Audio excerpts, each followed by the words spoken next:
Croeso I chi gyd yma i'r cyfarfod craffu cynta ers peth amser. So, falch iawn o'ch gweld chi gyd bod wedi cael sawl cyfarfod dros y Zoom ac yn y blaen dros yr wythnos. Mae hwn yn gyfarfod cyhoeddus. Mae'r rhan gyntaf yn gyfarfod cyhoeddus, a felly fydd yn cael i'w live streamio, ond mi fydd yr ail hanner mewn wedi'w restrictio, felly mi fydd o'n i'n gorfod diffodd y cysylltiad sgan i rwan ac ail gysylltu ar gyfer yr ail ran o'r Pwyllgor. Mi fydd pob microffon yn cael ei diffodd a mae fyny chi roed ymlaen cyn i chi siarad, ond wedyn mi fydd yr swyddogion yn gallu diffodd y microffon os fydd angen.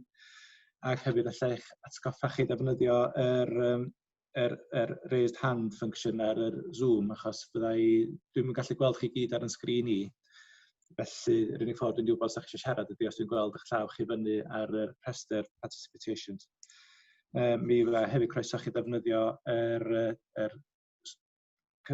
system chat os ydych chi eisiau rhoi negas unau i pawb neu yn unigol i rhywun. Amlwg, gwydwch yn ofalus wrth ddefnyddio hwnna os ydych chi'n dewis ddefnyddio fo jyst ar gyfer sgwrs brifat. Dyna gwybod eisiau dweud cyn dechrau, so gawn ni fynd i'r eitem cyntaf sef ymddeiriadau.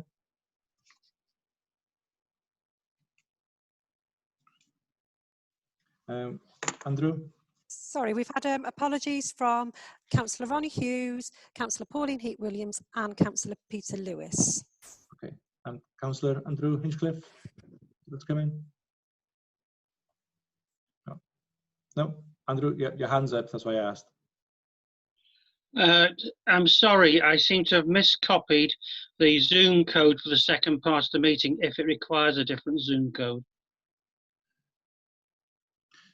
I'll send you an email, Andrew, during the course of this meeting. Oh, it's on my council one. I'm using my PC. Can you send it to my private? We'll do it, yeah, we'll sort it for you. Okay.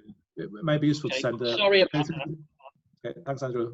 Is it possible to send that to all members? Dawn, will that be useful, do you think? Yeah, okay, that's fine, I can do that. Yeah.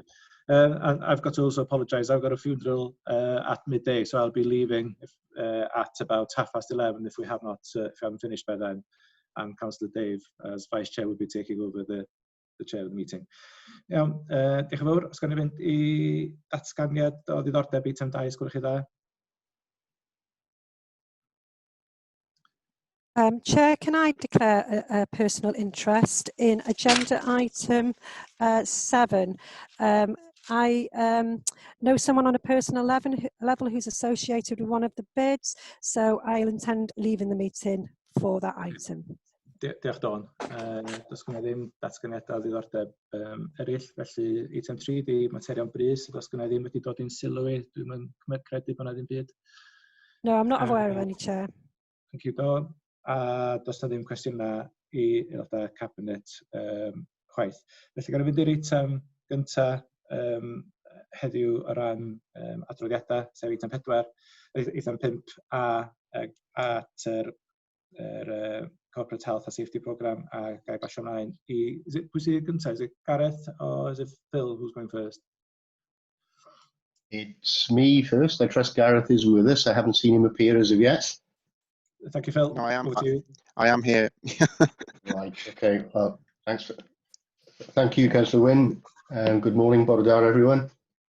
I'd like to go slightly off script to start with, please, as I think it's a really appropriate time to pay tribute to our corporate health and safety team for all the work they've done throughout the COVID-19 pandemic.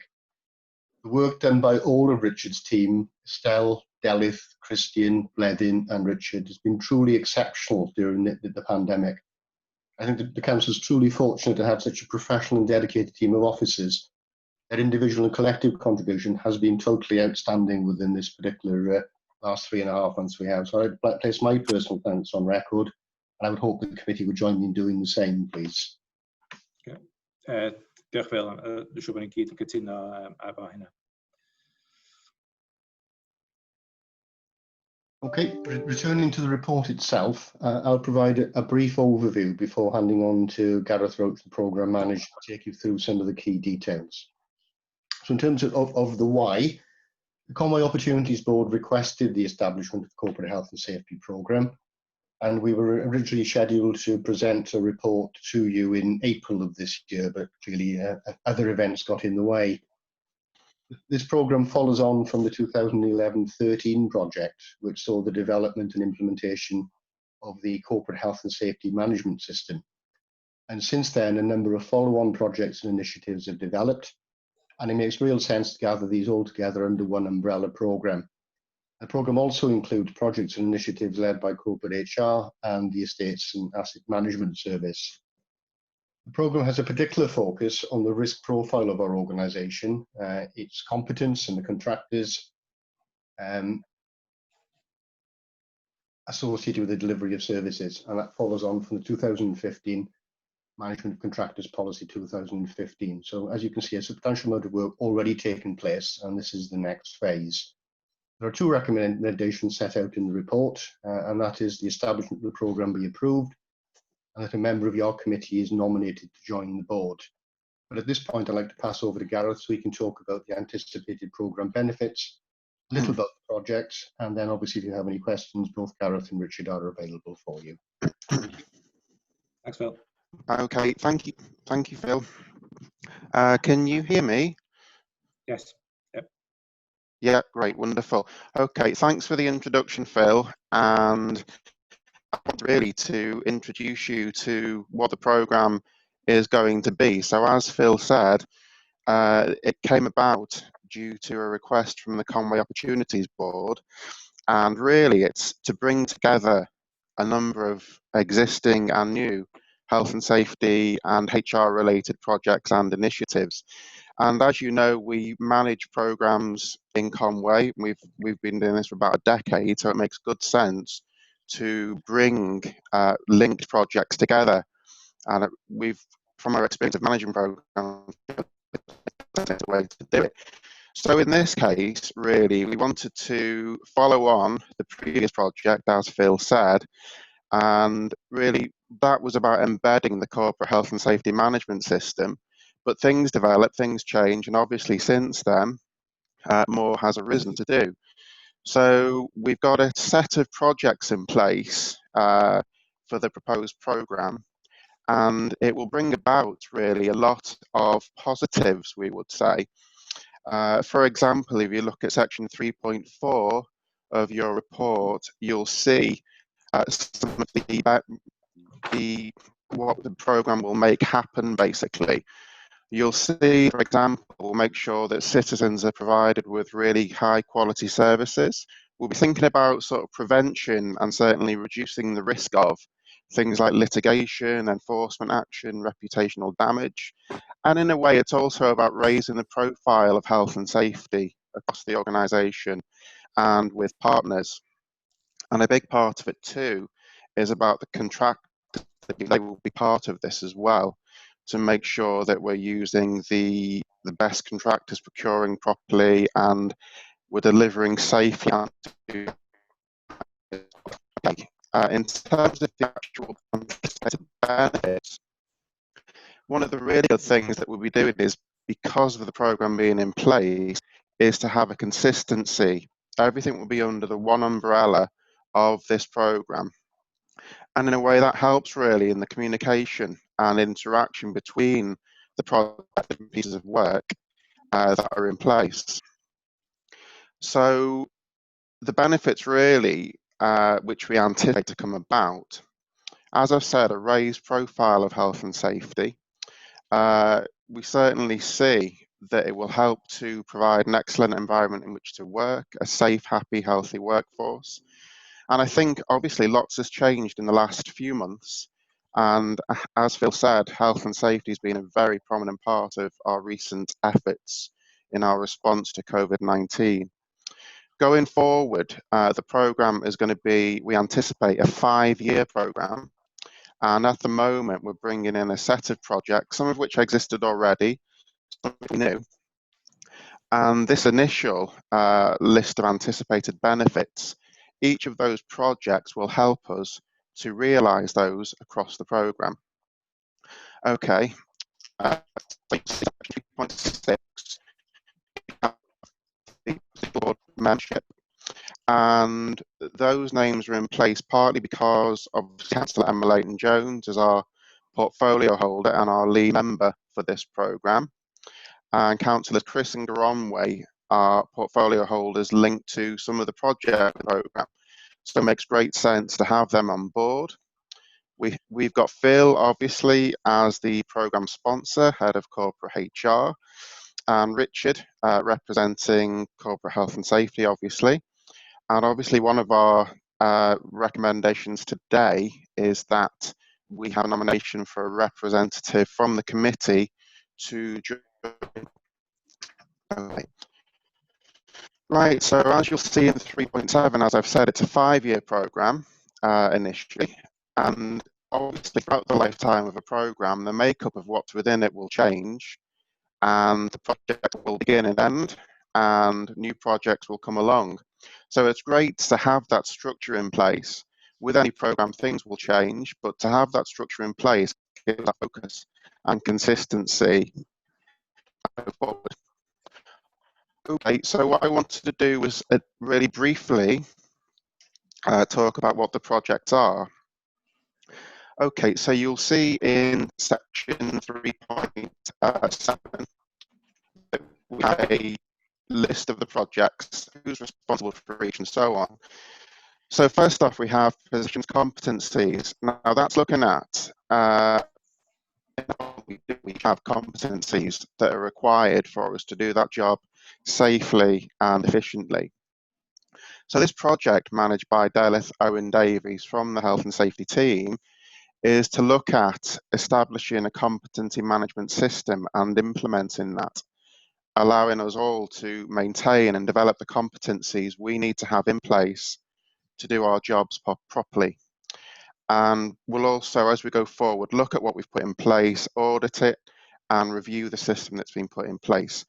Just a quick definition, a competence means the ability to undertake responsibilities and to perform activities to a recognised standard on a regular and ongoing basis, basically. So that project existed before this programme, so it was already in place, and we've brought that in to this programme. So it's underway really, and piloting what it's doing with the youth service. And that's been going well, and Delith has been working on this for a good at least 6 months now. So they are in the delivery stage of the project, as you see in your report. So an example benefit from that project would be basically the increased competency of staff as we go forward. One part of what it's doing is gathering together risk assessments, and they show the hazards that we do and the measures we put in place to control those hazards. And that's really important as well for the second project, which is the implementation of Hazard Manager. Basically, Hazard Manager is a risk assessment database, and it's part of the overall CAMS system that we have in place. And the risk assessment database forms a key part of the existing corporate health and safety management system. So the aim of that project is to record all the risk assessments that we have and enable us to have safe working procedures to be developed and implemented. So for example, if I was using a strimmer, we would have a risk assessment in place, and we would look at the measures to make sure that I use that strimmer safely, as an example. So that project is a little bit earlier on in its lifespan. That's in the initiation time frame at the moment, and that's managed by Blethen Jackson from Corporate Health and Safety. But as you'll see already, there's a strong linkage between those first two projects that I've mentioned, and that's another good reason that we have programs in place that allows us to have that close linkage. One thing we'll be doing as part of this program, all the project leads that are in place will be meeting on a frequent basis as a program officer group. So those linked interdependencies will be closely managed and monitored, and so on. Okay, is job description centralization. Now, obviously, everybody has a job description, person specification, and this project aims to bring those together, basically, to hold them within a system called EDM, which is Electronic Document Management. Now that means basically that if we, for example, need to do something like recruit a post or look at redeployment, it allows us to easily access the up-to-date job description straight away. It reduces the time involved in doing certain things like job evaluation, PDRs. It has great benefits to many elements of what we do in terms of HR. So this project's led by Adam Walsh, who is within corporate HR. So this is one of the examples of the fact that there are HR-related projects and pieces of work within the programme. So we see great benefits in terms of this project. Adam's piloting it with staff from Venue, and benefits include the fact that everybody will be very clear on the processes and records in place. It will reduce the potential for equal pay claims because the information for everybody doing a particular role will be up to date. So it links closely to the Competencies project as well, because obviously our person specifications for our roles detail the competencies we need to have in place to do our jobs. So close linkages again. And that project did exist before this programme was proposed, so that's now in the delivery stage as well. Okay, number 4 is the implementation of our asset management software strategy. Now this goes back to around a decade ago. We put in place our asset management plan, which lasts until 2022. And part of this is the system that we use, which is called TechForge. Now that has all the details of all our properties and buildings and land and plant and so on. And this project simply is upgrading that system to move it from the existing sort of desk-based system to a cloud-based system. And that will allow us basically to use the system as an app on our phones, and will bring such benefits as really quickly being able to fault and report that, get it into the system. I've seen it demonstrated, and it really is a much better way forward in terms of using this system.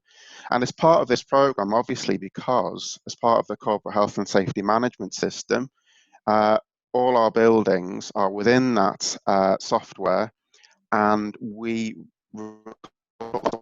anything that needs to be done, all the statutory checks that we have to do are recorded within that as part of the health and safety management system.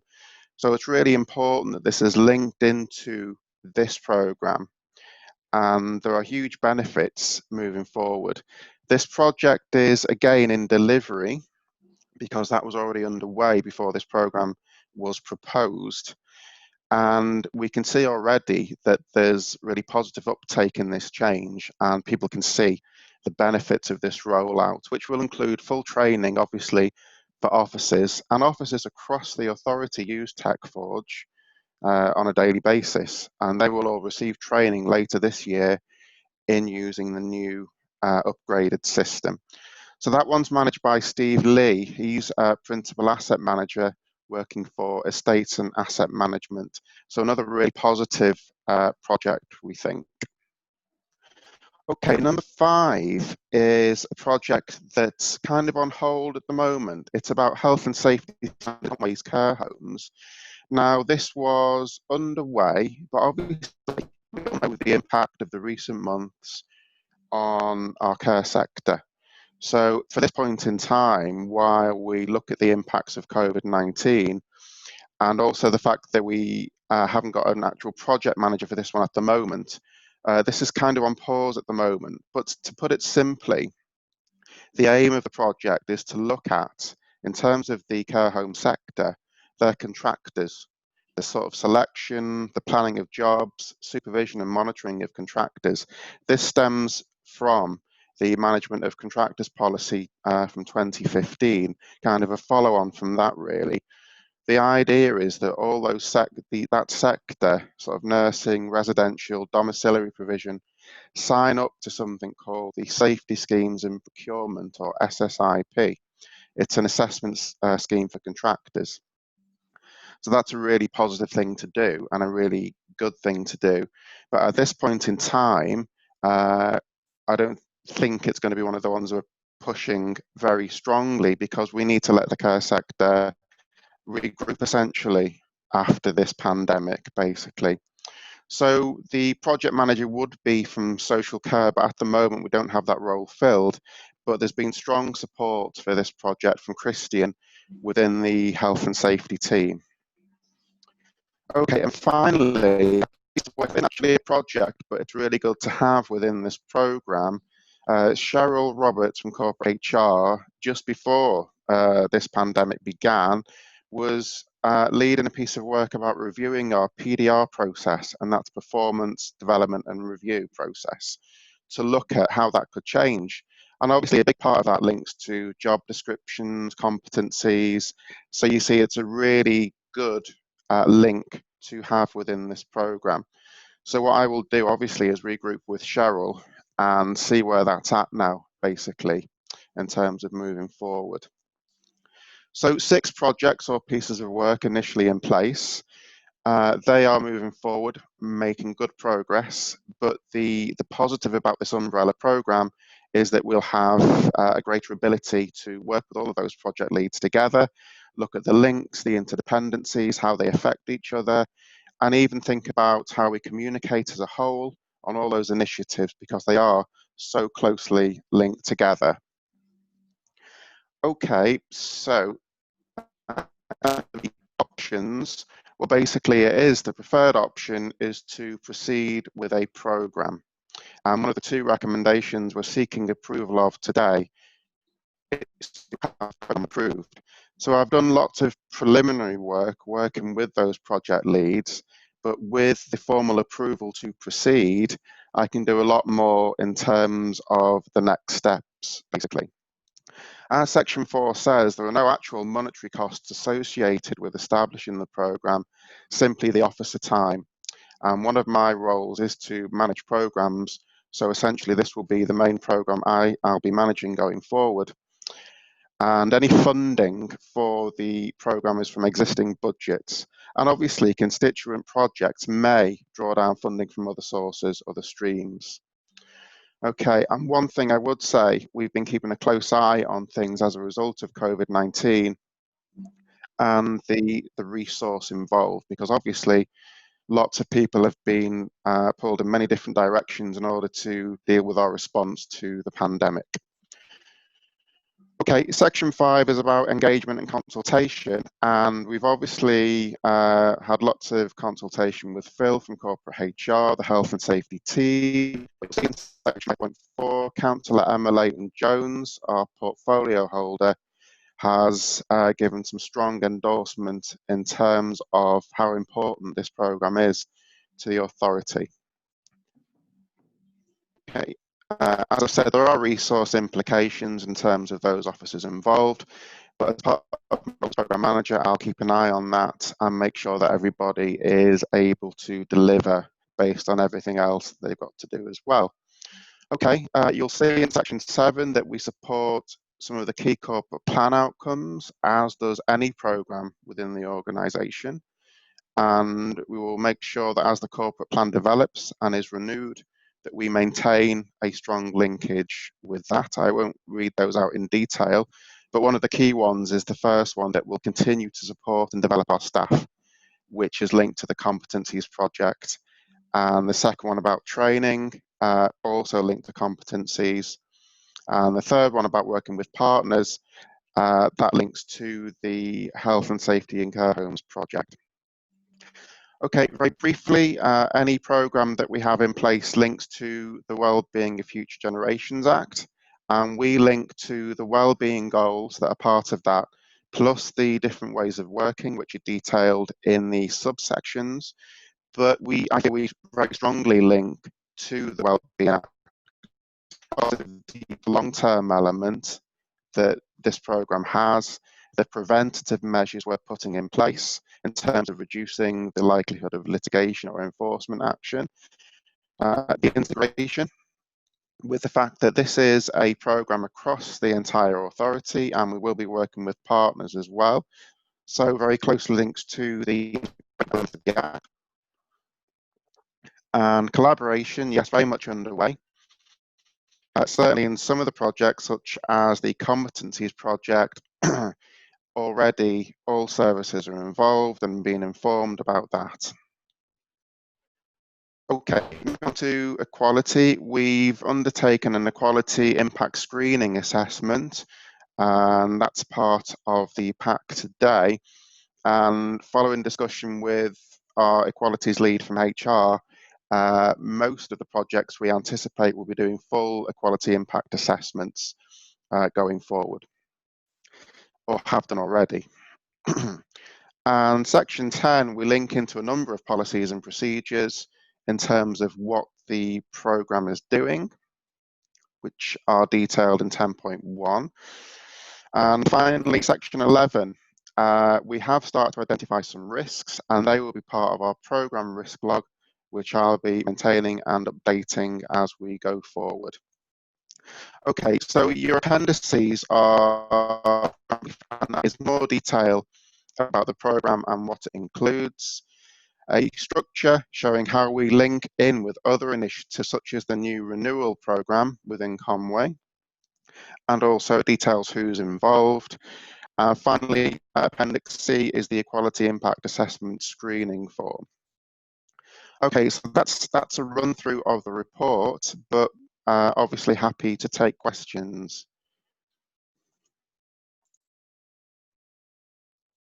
Diolch yn fawr, Gareth. Cwestiynau, aelodau?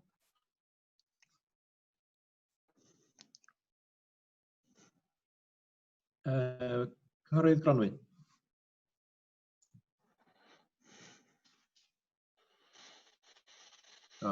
Mute Gronwy. Have I managed? Can you hear me now? Yeah. I'd like to thank Gareth for the report. There's been a lot of work has gone into this. Obviously, health and safety is one of our prime objectives. We've got a very large workforce, and it also affects the public that we serve, of course. I think one new element is the effect of COVID, but many of our staff now are working from home, and we need to ensure that they are also being protected whilst they work from home, because it's not just both the mental issues of working on the stresses and strains. So it is important. It's good housekeeping as far as I'm concerned, and I'd like to thank Gareth and all the people that have been working on this. And I hope it'll be adopted today. I'm sure it will. It's an excellent document, and it's the basics of good housekeeping, as I say. Diolch Gronwy. Os yna neb arall eisiau siarad, mi welwch chi beth yw'r argymhellion at dalen 4, sef bod ni 2 yn cymeradwyo sefydlu rhaglen iechyd a diogelwch corfforaethol. Gawn ni gynnig i hwnna, os gwelwch chi dda? Councillor Chris? Rwy'n cymryd?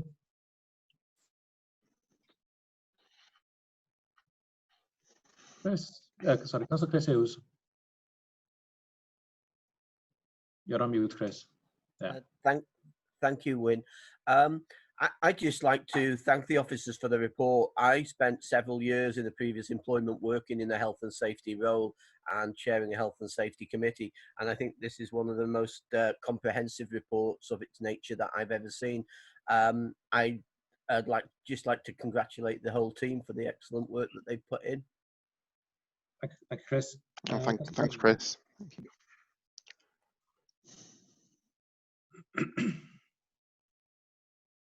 Councillor Brian, can see a hand up, but can't see you on screen. Yeah, I'm here, Wyn, don't worry. Yeah, I'd also like to congratulate everybody on the report. It's something that we certainly need to be doing, especially following following the pandemic. I mean, we're still in the middle of the thing, aren't we? But so can I move the 2 recommendations in the report, and can I add another one that they report back to this committee on an annual basis? Okay. Thanks, Brian. Can I And can I nominate Councillor Chris Hughes as being the member of this committee who will join this programme board, please? Thank you, Brian. Can we have a seconder for those three recommendations from Brian? I think Councillor James has seconded that. Was that right? Thank you. Yeah, I can second that. Thank you. Diolch, James.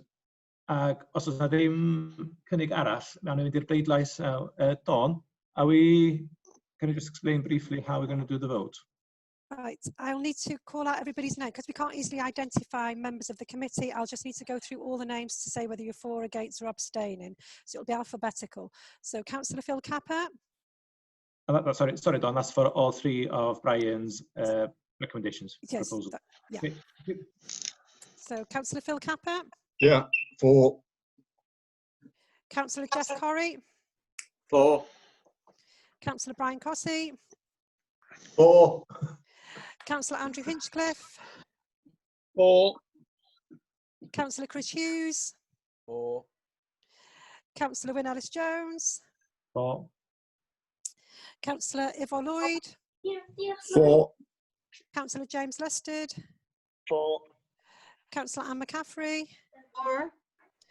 Councillor Dave Rees. 4. Councillor Austin Roberts. O blaid. Councillor Harry Saville. Yeah, 4. Councillor Nigel Smith.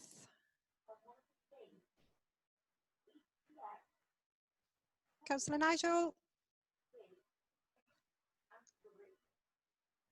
Oh, we seem to have lost Councillor Nigel. Councillor Joan. And Councillor Andrew Wood. Councillor Andrew, 4. Yeah, that was a thumbs up. Those 3 recommendations are carried, Chair. Diolch, Dawn. Gai ategu beth ddodd Phil yn gynharach, lle bod ni yn diolch i'r holl waith mae'r wasanaeth wedi wneud I gadw ein trigolion a staff dros y misoedd dwytha. Dwi'n meddwl bod ni'n I gyd eisiau cofnodi hynna. Diolch yn iawn chi. Felly, gawn ni symud ymlaen i'r eitem nesaf. So, Dawn, I assume we need to agree that we're going to committee first of all before we end this part of the meeting and then log in again for the second part. Yeah, that's So, right, Chair. Can I have gai wneud rwy'n gynnig bod ni'n mynd mewn I Pwyllgor sylwch chi dda? Mae Councillor, oes lot yn cynnig. Pawb yn fodlon bod ni'n mynd mewn I Pwyllgor? So chi jyst dangos y sydyn sylwch chi dda o'ch llaw. OK, iawn, diolch yn fawr. So, da ni gyd eisiau logio allan rwan a logio mewn hefo yr e-bost sydd gyda ni'n barod. Mae Dawn wedi ail e-bostio'n eto barod. Diolch yn fawr.